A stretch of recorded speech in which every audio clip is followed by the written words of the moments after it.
കാഫീർ screenshot കേസിന്റെ അന്വേഷണം ശരിയായ ദിശയിലെന്ന് സർക്കാർ ഹൈക്കോടതിയിൽ. സ്ക്രീൻഷോട്ട് ആര് നിർമ്മിച്ചുവെന്ന് അറിയണമെന്നും സർക്കാർ ഹർജിക്കാരനായ കാസിമിനെ കുറ്റവിമുക്തനാക്കിയിട്ടില്ലെന്നും സർക്കാർ കോടതിയിൽ അറിയിച്ചു. വിവരങ്ങളുമായി കൊച്ചിയിൽ നിന്നും അഡ്വക്കേറ്റ് രാജേഷ് ചേരുന്നുണ്ട്. രാജേഷ്, ഈ കാഫീർ സ്ക്രീൻഷോട്ട് കേസുമായി ബന്ധപ്പെട്ടുള്ള അന്വേഷണത്തിന്റെ എന്തെല്ലാം കാര്യങ്ങളാണ് ഇപ്പോൾ സർക്കാർ കോടതിയെ അറിയിച്ചിട്ടുള്ളത്? അമ്പിളി, CPM-ൽ തന്നെ വിവാദമുയർത്തിയ ഒരു വലിയ സംഭവമായിരുന്നു ഈ കാഫീർ സ്ക്രീൻഷോട്ട്.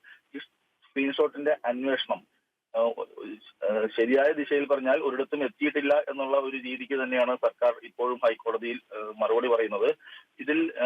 ഇതിന്റെ ഉറവിടം എവിടെയാണെന്ന് ഇതുവരെ കണ്ടെത്താനായില്ല. പ്രചരിപ്പിച്ച ചില ഫോണുകൾ പരിശോധിച്ചിട്ടുണ്ട്. ഹാസിം കുറ്റം ചെയ്തെന്നോ ഇല്ലെന്നോ സർക്കാർ പറയുന്നില്ല. എന്നാൽ കുറ്റവിമുക്തനാക്കിയിട്ടില്ല, അന്വേഷണം നടന്നുകൊണ്ടിരിക്കുകയാണ്, കുറച്ച് ഫോണുകൾ കൂടി പരിശോധിക്കുവാനുണ്ട്. ഇതെല്ലാമാണ് ഇപ്പോൾ സർക്കാർ ഹൈക്കോടതിയിൽ അറിയിച്ചിട്ടുള്ളത്. ഏതായാലും ഈ കേസിൽ CPM-നകത്തുണ്ടായ വിവാദവും പാർട്ടിക്കാർ തന്നെ പ്രചരിപ്പിച്ചതാണെന്നുള്ള വിവാദവും പുറത്ത് വലിയ ഒരു സംഭവമായി നിൽക്കുമ്പോൾ തന്നെ ഇതിന്റെ ഒരു ശരിയായ അന്വേഷണത്തിന്റെ ഒരു റിപ്പോർട്ട്, പൂർണ്ണമായ ഒരു റിപ്പോർട്ട് സർക്കാരിന് കോടതിയിൽ സമർപ്പിക്കാൻ സാധിച്ചിട്ടില്ല. ഇപ്പോഴും പറയുന്നത് അന്വേഷണം നടന്നുകൊണ്ടിരിക്കുന്നു, കൂടുതൽ പരിശോധനകൾ വേണം എന്നുള്ളതാണ്. ഇതിന്റെ ഉറവിടം കണ്ടെത്താനായിട്ടില്ലെന്നും പോലീസ് ഹൈക്കോടതിയെ അറിയിച്ചിട്ടുണ്ട്. കൊച്ചിയിൽ നിന്ന് വിശദാംശങ്ങൾ നൽകുകയായിരുന്നു അഡ്വക്കേറ്റ് രാജേഷ്.